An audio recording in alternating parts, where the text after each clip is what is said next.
नमस्कार दोस्तों, जीएस के आज के अंक में हम लोग 25 प्रश्नों का फिर से एक सेट देखेंगे। सभी परीक्षाओं में यह महत्वपूर्ण है।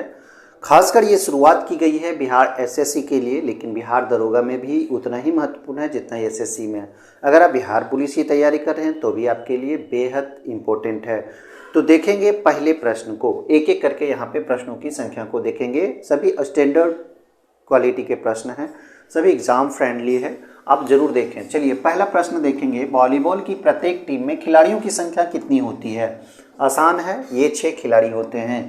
वॉलीबॉल में जो खिलाड़ियों की संख्या होती है वो 6 होती है। देखिए दोस्तों, क्रिकेट जो होता है ये फेमस खेल है, उसी तरह से हॉकी फेमस है, फुटबॉल फेमस है, शतरंज फेमस है। तो ये सारे जो खेल हैं, हालांकि वॉलीबॉल भी फेमस ही है, लेकिन वैसे खेल जिसमें बहुत कम खिलाड़ी होते हैं, जिसका अंदाज़ा आप लगा नहीं सकते हैं, जैसे कि क्रिकेट है तो सभी जानते हैं 11 खिलाड़ी होते हैं, फुटबॉल में 11 खिलाड़ी होते हैं, हॉकी में 11 खिलाड़ी होते हैं। तो इसीलिए पूछा जाता है वैसे प्रश्नों को जो आप इग्नोर कर सकते हैं, तो वैसे प्रश्नों को आपसे पूछ लिया जाता है। तो 6 खिलाड़ी इसमें होते हैं। अगला नंबर दूसरा देखेंगे, बृहद संहिता के लेखक कौन हैं? तो महत्वपूर्ण जो पुस्तकें हैं उसके लेखक को जरूर आप याद रखें। बृहद संहिता के जो लेखक हैं ये बराह मिहिर हैं। बराह मिहिर बृहद संहिता के लेखक हैं। वहीं अगर शूद्रक की बात कर ले तो इनकी जो रचना है ये मृच्छकटिकम, ये जो मृच्छकटिकम इसे बोला जाता है, मृच्छकटिकम, ठीक है, मृच्छकटिकम इसकी रचना है, शूद्रक की रचना है और ये बहुत इंपॉर्टेंट है, बहुत बार पूछा जा चुका है शूद्रक की रचना मृच्छकटिकम। पाणिनि लिखा है अष्टाध्यायी, अष्टाध्यायी, तो आप इसे भी याद रखें, ये भी महत्वपूर्ण है। पाणिनि के द्वारा जो अष्टाध्यायी की रचना की गई है ये भी महत्वपूर्ण है।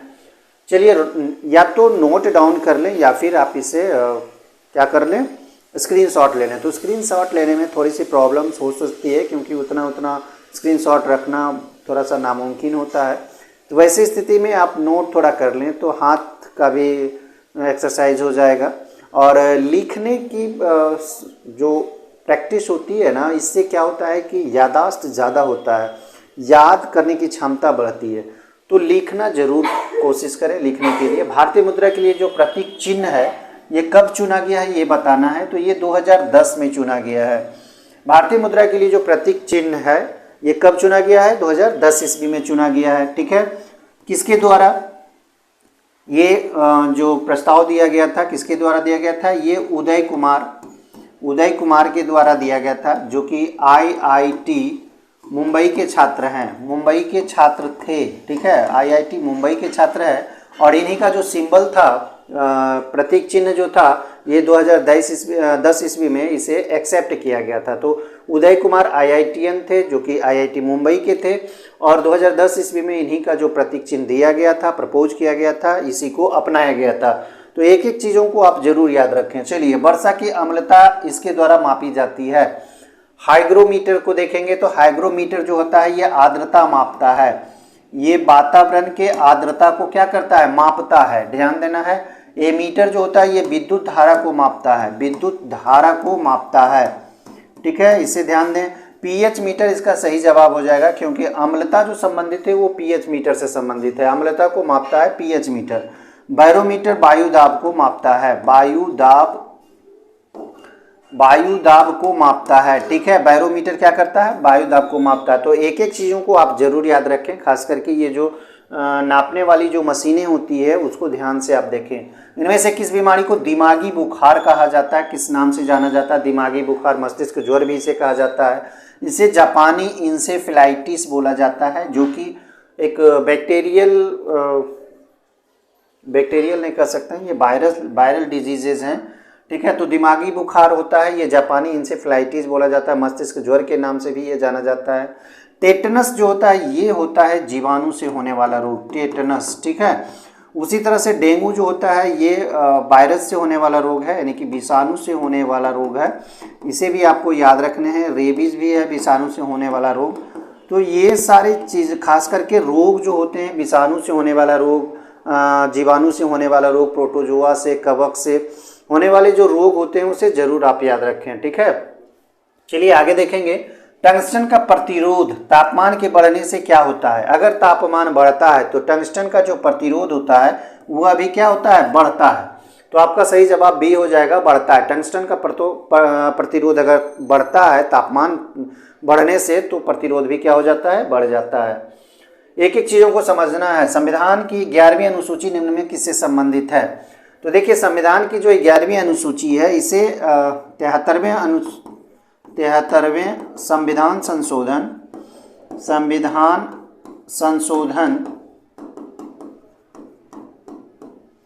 1992-93 के द्वारा जोड़ा गया था। ठीक है, जोड़ा गया था। ठीक है, तो 11वां ये 73वें संविधान संशोधन 1992-93 के द्वारा जोड़ा गया था। 11वीं अनुसूची को जोड़ा गया था और यह संबंधित है पंचायती राज से। पंचायती राज से संबंधित है। पंचायती राज को 73वें संविधान संशोधन 1992-93 के तहत जोड़ा गया था।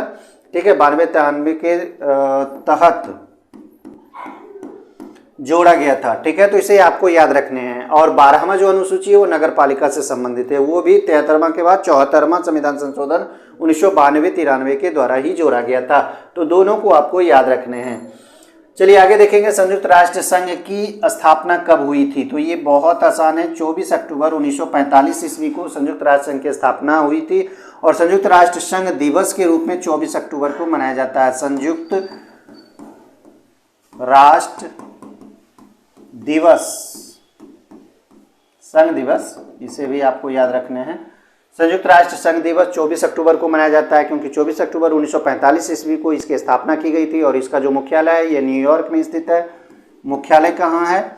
मुख्यालय जरूर पूछ लिया जाता है, इसलिए जितने भी अंतर्राष्ट्रीय मुख्यालय हैं संस्था के उसे जरूर आप याद रखें। ठीक है, न्यूयॉर्क।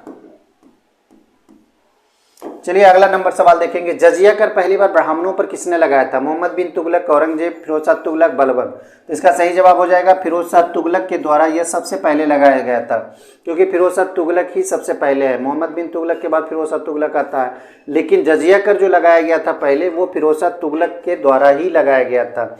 जो कि अकबर आया था तो अकबर इसे समाप्त कर दिया गया था, अकबर उसे समाप्त कर दिया था। उसके बाद फिर औरंगजेब ने जजिया कर फिर से लागू किया था, लेकिन पहले की बात है तो फिरोज शाह तुगलक ने यहाँ पे लगाया है।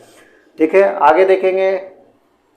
भारतीय अर्थव्यवस्था का प्राथमिक क्षेत्र पूछ रहा है। देखिए, ये जो भारतीय अर्थव्यवस्था का 3 क्षेत्र होता है, एक प्राथमिक क्षेत्र होता है, एक द्वितीयक क्षेत्र होता है, एक होता है तृतीयक क्षेत्र। ठीक है, एक होता है तृतीयक क्षेत्र। प्राथमिक क्षेत्र जो होता है ये मान के चलिए यहाँ कृषि हो गया, कृषि संबंधित है इससे। जितने भी उत्पादन की क्रिया होती है खास करके खेतों में, जैसे कि कृषि हो गया, उसी तरह से जानवर हो गए, पशुपालन हो गए, तो जो भी पशुपालन के अंतर्गत आते हैं, कृषि के अंतर्गत आते हैं, तो वो प्राथमिक क्षेत्र हो गए। ठीक है, उसी तरह से द्वितीयक क्षेत्र जो हो जाएगा ये उद्योग हो जाएगा। उद्योग कहने का मतलब है जो कृषि से संबंधित है, यानी कि उद्योग जो भी है, जो भी उत्पादन करता है तो वो द्वितीयक क्षेत्र में आ जाता है। और तृतीयक क्षेत्र में सेवा से संबंधित क्षेत्र आते हैं, जैसे कि बैंकिंग है, सूचना और प्रौद्योगिकी है, तो ये तृतीयक क्षेत्र के अंतर्गत आते हैं। तो ये तीनों को आपको याद रखने हैं। प्राथमिक क्षेत्र कृषि से संबंधित होंगे, द्वितीयक क्षेत्र उद्योग से संबंधित होंगे और तृतीयक क्षेत्र सेवा से संबंधित होंगे। उदाहरण के तौर पर भी पूछ लिया जाता है, तो इसे आप जरूर याद रखें। चलिए अगला देखेंगे। भारत में सत्ता विकेंद्रीकरण की शुरुआत। सत्ता विकेंद्रीकरण कहने का मतलब है स्थानीय स्वशासन। स्वशासन। देखिए, ये सारे जो क्वेश्चंस हैं ये एसएससी के लिहाज से बहुत अच्छे हैं, स्टैंडर्ड हैं। तो स्थानीय स्वशासन की स्थापना की अगर बात कर लें, शुरुआत की अगर हम लोग बात कर लें, तो ये 1882 ईस्वी में की गई थी। किसके शासनकाल में? ये रिपन के शासनकाल में। तो इसका सही जवाब हो जाएगा लॉर्ड रिपन ही सही जवाब होगा। ठीक है, स्थानीय स्वशासन की स्थापना की गई थी 1882 ईस्वी में लॉर्ड रिपन के द्वारा। तो सत्ता विकेंद्रीकरण तो इसे ही बोला जाता है, स्थानीय स्वशासन को ही बोला जाता है, और स्थानीय स्वशासन संबंधित है लॉर्ड रिपन से। ठीक है, चलिए आगे देखेंगे। भारत का सबसे लंबा रेलवे सेतु कौन सा है? देखिए, यहाँ पे अगर ऑप्शंस देख लें, सरायघाट, डेहरी ऑन सोन, गोदावरी, तर नारायण सेतु, तो इसका सही जवाब हो जाएगा डेहरी ऑन सोन। ये ऑप्शंस के अनुसार हम बता रहे हैं, ये ऑप्शंस के अनुसार डेहरी ऑन सोन सोन नदी पर बना हुआ है, जो कि बिहार में स्थित है। लेकिन अभी की अगर वर्तमान स्थिति को अगर आप देखें तो बोगबील हो जाएगा, भोगाबील हो जाएगा, जो कि ब्रह्मपुत्र नदी पर है, ब्रह्मपुत्र नदी पर है। और कहाँ स्थित है? ये आसाम में है। ठीक है, गूगल करने के बाद इससे पता चला है बोगाबिल ब्रह्मपुत्र नदी पर है, आसाम में स्थित है। लेकिन उस बिहार की बात करें तो डेहरी ऑन सोन है। ऑप्शंस की बात करें तो आगे देखेंगे, निम्नलिखित में से कौन सा स्थल सिंधु घाटी की सभ्यता से संबंधित नहीं है? तो कालीबंगा तो है, रोपर भी है, पाटलिपुत्रा नहीं है। तो इसका सही जवाब हो जाएगा पाटलिपुत्रा। पाटलिपुत्रा पटना के क्षेत्र जो होते हैं इसे पाटलिपुत्र कहते हैं, लेकिन पाटलिपुत्र जो पटना का पुराना नाम भी कह सकते हैं इसे। लेकिन जो सिंधु घाटी सभ्यता है ये बिहार तक नहीं है, इसलिए इसे माना जाता है कि नहीं है। लोथल इसका सही जवाब हो जाएगा, यानी कि कालीबंगा, रोपर, लोथल तो है लेकिन पाटलिपुत्र नहीं है। अब आगे देखेंगे, किस मुगल शासक का राज्याभिषेक पटना में हुआ था? तो ये तो आसान है, ये फर्रुखसियर था। फर्रुखसियर का जो राज्याभिषेक हुआ था वो पटना में हुआ था। चलिए 15 नंबर सवाल देखेंगे, शेरशाह ने किस युद्ध में हुमायूं को पराजित किया था? ऊपर से देखिए चौसा का युद्ध, ये लड़ा गया था 1539 ईस्वी में। इसमें हुमायूं पराजित किया था, शेरशाह हुमायूं को पराजित किया था। उसी तरह बिलग्राम अथवा कन्नौज का युद्ध जो हुआ था ये 1540 ईस्वी में हुआ था। इसमें भी शेरशाह ही जीता था, शेरशाह ने ही हुमायूं को पराजित किया था, यानी कि ये भी हो जाएगा, ये भी हो जाएगा। आपका सही जवाब हो जाएगा उपयुक्त दोनों, क्योंकि दोनों युद्ध में शेरशाह ने हुमायूं को पराजित किया था। लास्ट का जो युद्ध है बिलग्राम अथवा कन्नौज का युद्ध जो कि 1540 ईस्वी में लड़ा गया था, इसमें हुमायूं को पराजित इतनी बुरी तरह से किया था कि हुमायूं को भागना पड़ा था और शेरशाह अफगान शासन की नींव डाला था। कहाँ? दिल्ली में। ठीक है, आगे देखेंगे, प्रयाग प्रशस्ति का रचयिता कौन है? प्रयाग प्रशस्ति हकीकत कह सकते हैं तो ये गुप्त वंश से संबंधित है, गुप्त वंश से संबंधित है, खास करके समुद्रगुप्त से। तो इसे आप जरूर याद रखें, समुद्रगुप्त से संबंधित है ये प्रयाग प्रशस्ति। तो दोनों को याद रखना है, गुप्त वंश से और समुद्रगुप्त से, दोनों से याद रखना है। और समुद्रगुप्त का दरबारी कवि था हरिसेन, ये दरबारी कवि था। कौन था? दरबारी कवि था, दरबारी कवि था। किसका था? ये था समुद्रगुप्त का दरबारी कवि। समुद्रगुप्त का क्या था? दरबारी कवि था। कौन? हरिसेन। और इसी के द्वारा प्रयाग प्रशस्ति की रचना की गई थी। तो 2-3 चीजों को मिला के देखना है। प्रयाग प्रशस्ति की रचयिता हरिसेन है। हरिसेन किसका दरबारी कवि था? समुद्रगुप्त का। और यह किससे संबंधित, किस वंश से संबंधित है? तो गुप्त वंश से संबंधित है। चलिए अगला नंबर सवाल देखेंगे, बिहार से प्राप्त मौर्यकालीन अभिलेखों की लिपि क्या है? बहुत आसान है, ये तो ब्राह्मी लिपि है। ब्राह्मी लिपि ही बिहार से जो भी प्राप्त हुए हैं मौर्यकालीन अभिलेख, ये ब्राह्मी लिपि में लिखी गई है। अरमाइक और खरोष्टी तो यहाँ हो ही नहीं सकता है बिहार में। आगे देखेंगे, एथलीट्स फुट नामक बीमारी होती है, ये फंगस के द्वारा होता है। तो ये एकदम आसान है, ये क्वेश्चन शायद रिपीट हुए हैं। तो फंगस के द्वारा एथलीट्स फुट्स नामक बीमारी होती है, इस सेट में नहीं हुआ है। निम्न में कौन सा रोग वायरस से होता है? तो डिप्थीरिया जो होता है ये जीवाणु से होने वाला रोग है। डिप्थीरिया ये जीवाणु से होने वाला रोग है। इन्फ्लुएंजा इसका सही जवाब हो जाएगा, ये विषाणु से होने वाला रोग है, ये विषाणु से होने वाला रोग है। डिप्थीरिया ये सांस की बीमारी है, सांस से संबंधित बीमारी है, यानी कि श्वसन तंत्र इसे प्रभावित होता है, श्वसन तंत्र प्रभावित होता है। इसे भी आप जरूर याद रखें, क्योंकि कभी कभी ये भी पूछ लिया जाता है फलाना बीमारी किस तंत्र से संबंधित है, किस अंग से संबंधित है। इन्फ्लुएंजा भी, ये भी श्वसन तंत्र से ही संबंधित होता है। टीबी जो होता है वो शरीर के संपूर्ण भाग कह सकते हैं प्रभावित होता है। टीबी जो होता है ये भी जीवाणु से होने वाला रोग है, जीवाणु से होने वाला रोग है। मलेरिया जो होता है ये प्रोटोजोआ से होने वाला रोग होता है। प्रोटोजोआ खास करके मादा एनोफ्लीज मच्छर के काटने से, मादा एनोफ्लीज मच्छर के काटने से ये मलेरिया रोग होता है, जो कि प्रोटोजोआ जनित बीमारी होता है। चलिए आगे देखेंगे, हृदय संबंधी असमानताओं का पता लगाने के लिए कौन सा यंत्र प्रयोग किया जाता है? ध्यान से देखें, इलेक्ट्रोकार्डियोग्राफ, इसको ईसीजी बोला जाता है, ईसीजी इलेक्ट्रोकार्डियोग्राफ। ठीक है, पेस मेकर जो कि हृदय से संबंधित ही है, इसे कहा जाता है, कह सकते हैं हृदय के रूप में, डुप्लीकेट हृदय के रूप में काम करता है। जब हृदय काम करना बंद कर देता है तो इसे कह सकते हैं कि कृत्रिम हृदय के रूप में भी ये काम करता है। ठीक है, तो कृत्रिम हृदय के रूप में जो काम करता है उसे पेसमेकर बोला जाता है।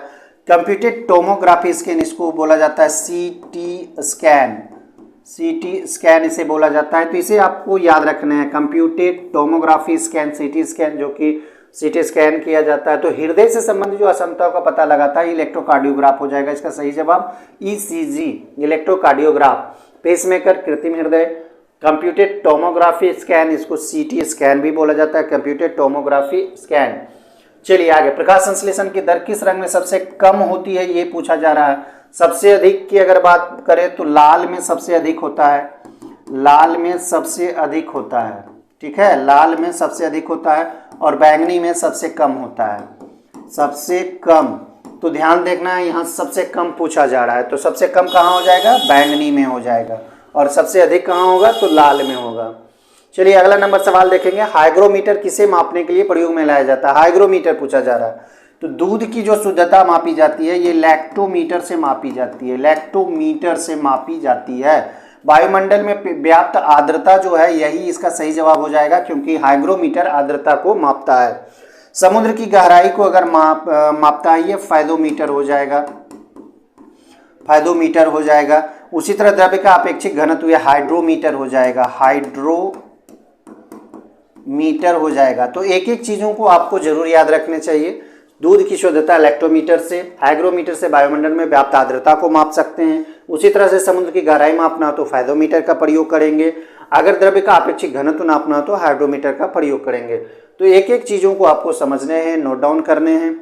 चलिए, जीरो से शुरुआत अगर आप करते हैं तो इस तरह के प्रश्न आपको करने होंगे, और क्वेश्चंस ऊपर से गिरते नहीं हैं, क्वेश्चन यहीं से बनाए जाते हैं, किताबों से आते हैं, और जो क्वेश्चंस हैं ये भी किताबों से है। तो ये मत ध्यान रखना है कि ये फलना जो है वही अच्छा पढ़ाता है, फलना किताब से पढ़ाता है, ये है वो है, फलना ढकाना नहीं करना है। आपको एक एक चीज़ों को समझना होगा, विश्वास करना होगा, तभी आप आगे बढ़ सकते हैं हर चीज़ में, ठीक है। तो चलिए, कार्डियोग्राफ इसमें कहता है निम्नलिखित में कौन सुमेलित नहीं है। कार्डियोग्राफ हृदय गति से, देखिए इसको अभी तुरंत कार्डियोग्राफ ईसीजी के बारे में हम लोग सुना था, तो हृदय गति से संबंधित है ये। कार्ब्यूरेटर जो होता है आंतरिक दहन इंजन। सिस्मोमीटर पृष्ठ तल की वक्रता, देखिए ये गलत है, तो यही आपका सही जवाब हो जाएगा, नहीं सुमेलित है, इसीलिए इसको सही जवाब हो जाएगा। मैनोमीटर से दाब मापा जाता है, ये ठीक है। कार्ब्यूरेटर आंतरिक दहन इंजन एक तरह से है, कार्ब्यूरेटर का काम है, तो ये भी सही है। कार्डियोग्राफ भी सही है, मैनोमीटर भी सही है। ये सिस्मोमीटर जो होता है ये क्या करता है, सिस्मोग्राफ की तरह काम करता है। सिस्मोग्राफ कहते हैं, सिस्मोमीटर का काम है नापना। जो भूकंप उठता है उसकी तीव्रता को यह मापता है, भूकंप जो आता है उसकी तीव्रता को सिस्मोमीटर क्या करता है, मापता है। चलिए, वर्षा की अम्लता, ये लगता है ये रिपीट क्वेश्चंस हैं, रिपीट किए गए क्वेश्चंस हैं, तो इसे छोड़ देते हैं, ठीक है। बाकी सारी चीज़ इसमें बता दिया गया है। 25 नंबर सवाल आज का देखेंगे, और अंतिम सवाल है ये, अपमार्जक डिटर्जेंट पृष्ठ को किस सिद्धांत पर साफ करते हैं। अपमार्जक, जिसे हम लोग डिटर्जेंट कहते हैं, सर्फ कहते हैं, पृष्ठ को किस सिद्धांत पर साफ करते हैं, तो इसका सही जवाब हो जाएगा पृष्ठ तनाव, सरफेस टेंशन पर। इसे सरफेस टेंशन भी कहा जाता है, सरफेस टेंशन भी कहा जाता है, ठीक है। पृष्ठ तनाव पर यह काम करता है, साफ करता है, इस सिद्धांत पर काम करता है। तो ये थे 25 प्रश्न जीएस के, जो कि सभी परीक्षाओं के लिए लाभदायक है, खासकर एसएससी के लिहाज से ये बनाया गया है। बिहार पुलिस हो, बिहार दरोगा हो, सभी में ये रामबाण का काम करेगा। और इसका उदाहरण आप देख चुके होंगे, बिहार पुलिस का जो तैयारी हम करवाए थे, 44 सेट दिए थे, जिसमें से लगभग 50 से 60% सवाल जीएस के डायरेक्ट लड़े थे, जीएस के, साइंस के डायरेक्ट प्रश्न लड़े थे, और कुछ कुछ तो जो हम यहाँ पे बताते हैं फैक्ट्स के रूप में वो भी लड़ गए थे। तो दोस्तों, विश्वास करना होगा, विश्वास करेंगे तभी आगे बढ़ेंगे, ठीक है। अब की बार एसएससी की बारी है, बिहार दरोगा की बारी है, तो आप तैयारी खूब करें। रोजाना शाम में यह सेट आ जाता है जीएस का, जरूर देखें, प्यार दें और शेयर करना ना भूलें। धन्यवाद, जय हिंद।